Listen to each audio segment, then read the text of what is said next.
अस्सलाम वालेकुम जी, क्या हाल चाल है। उम्मीद है सब ठीक होंगे। आज की वीडियो जो हम आपके लिए लेके आए हैं उसमें हम डिस्कस करेंगे कि रिफ्यूजी के लिए या असाइलम के लिए या सियासी पनाह के लिए तीनों एक ही चीज़ हैं। आप सियासी पनाह भी कह सकते हैं, असाइलम भी कह सकते हैं, रिफ्यूजी भी कह सकते हैं। ये तीनों एक ही चीज़ के नाम हैं। इस वीडियो में हम ये डिस्कस करेंगे कि क्या आपको असाइलम की जो एप्लीकेशन है वो किसी लॉयर के जरिए डालनी चाहिए या फिर आप खुद भी अपनी जाके फाइल सबमिट कर सकते हैं।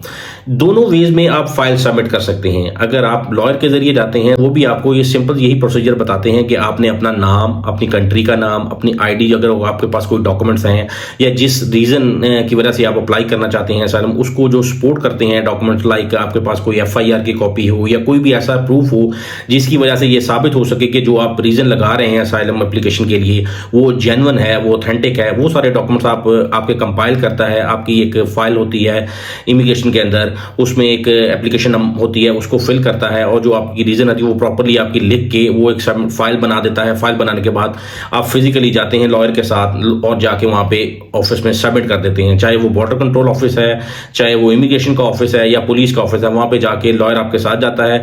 वो आपकी जो फाइल उसने कंप्लीट बनाई होती है वो आपके साथ जाके सबमिट कर देता है। उसमें ये होता है कि कोई भी जो फर्दर प्रोसीजर होता है या कोई भी जो डॉक्यूमेंट्स आने जाने होते हैं या क्वेश्चनिंग होती है वो लॉयर के जरिए होती है। यानी कि बहुत सारे केसेस में ऐसे होता है कि अगर आपको इमिग्रेशन कॉल करती है बॉर्डर कंट्रोल की तरफ से या पुलिस की तरफ से, आपको इंटरव्यू कॉल होता है, वो डायरेक्टली आपको नहीं आपके लॉयर को जाएगी डिटेल सारी।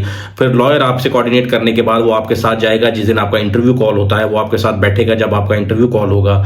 और इसी तरह अगर आप खुद फाइल सबमिट करते हैं, खुद फाइल सबमिट करने के दौरान आपने वो सारे डॉक्यूमेंट्स खुद रेडी करने हैं। अपने डॉक्यूमेंट्स का जो अपने एक फॉर्म पे अपनी रीजन लिखनी है जो आप जिसकी वजह से आप अपना असाइलम अप्लाई करना चाह रहे हो, वो सारी लिखने के बाद अपनी वहाँ पे एप्लीकेशन लेनी है, वो फिल करके अपने डॉक्यूमेंट्स और क्रेडेंशियल्स का सारा लिख के किस कंट्री से हैं, क्या नाम है, आपकी डेट ऑफ बर्थ क्या है, वो सारे आप फिल करके खुद जाके भी सबमिट कर सकते हैं। उससे ये होगा कि आपका जो नंबर होगा उस पर आपको वहाँ का जो पुलिस ऑफिस है वो आपसे कॉन्टैक्ट करेगा कि जी इस दिन आपका इंटरव्यू कॉल है, इस दिन आपने आना है। तो लिहाजा दोनों में कोई डिफरेंस नहीं है।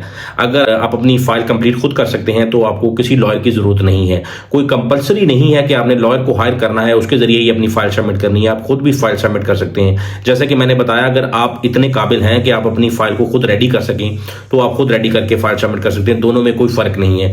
दोनों केसेस में आप अगर लॉयर के जरिए फाइल सबमिट करते हैं या खुद फाइल सबमिट करते हैं, दोनों केसेस में वो जो ऑफिस वाले हैं वो आपको कॉल करते हैं इंटरव्यू के लिए। क्योंकि आपका जो फाइनलाइज होना होता है वो इंटरव्यू की बेसिस पर होता है कि आपका जो केस है वो एक्सेप्ट होगा या रिजेक्ट होगा। आपको वो एक के बजाय 2 इंटरव्यू के लिए भी कॉल कर सकते हैं, 3 इंटरव्यू के लिए भी कॉल सकते हैं। और ये भी हो सकता है कि पहले इंटरव्यू के अंदर ही आपका वो केस एक्सेप्ट कर देते हैं। तो इसमें मैटर नहीं करता कि आप लॉयर के जरिए जाएं या खुद जाएं। इस वीडियो में आपने ये जाना कि आपने फाइल सबमिट करनी है, आप खुद भी कर सकते हैं, लॉयर के जरिए भी कर सकते हैं। ये आप पे है कि आप किस वे के जरिए जाना चाहते हैं। तो लिहाजा इस वीडियो में हमने कोशिश किया कि आपको ये प्रोसेस बता सकें। नेक्स्ट वीडियो में हम आपको ये प्रोसेस बताएंगे कि रोमानिया में बेसिकली असाइलम का प्रोसेस क्या है। हम आपको कंप्लीट प्रोसेस बताएंगे किस तरह रोमानिया की अथॉरिटीज इसको फॉलो करती हैं, असाइलम के प्रोसेस को, किस तरह आप असाइलम में जाते हैं, कैसे कैसे प्रोसेस जो अथॉरिटीज हैं वो प्रोसेस करती हैं। उसके बाद वो क्या प्रोसेस के बाद आपको असाइलम पास करते हैं या रिजेक्ट करते हैं, पास करने के बाद आपका क्या प्रोसेस होता है। तो लिहाजा बने रहें हमारे साथ सीरीज में। नेक्स्ट वीडियो में हम ये सारी डिटेल आपको बताएंगे। तो बने रहें हमारे साथ, मिलते हैं नेक्स्ट वीडियो में। तब तक अल्लाह हाफिज।